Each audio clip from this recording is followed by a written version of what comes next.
Ғыбайдолла Ақтаев атындағы 6-шы орта мектептің 1-ші Д сыныбының оқушысы, Көбегенова Ақнұр Дидарқызы. Абай Құнанбаев: жасымда ғылым бар деп ескермедім.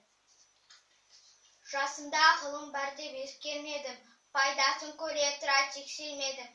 Ер жеткен соң түспеді уысыма, қолымды мезгілінен кестермедім. Бұл мақұрым қалмағыма кім жазалы, қолымда дөп сөйлмесе мүштермедім. Адамның бір қызығы, бала деген баланы оқытуды жек көрмедім. Баламды медресеге білдеп бердім. Қызмет қылсын, жиналсын деп бермедім. Өзімде басқа шауып бұз көрледім. Қазаққа қара сөзге дес бермедім. Еңбегіңді білерлік еш адам жоқ, түбінде тыныш жүргенді теріс көрмедім.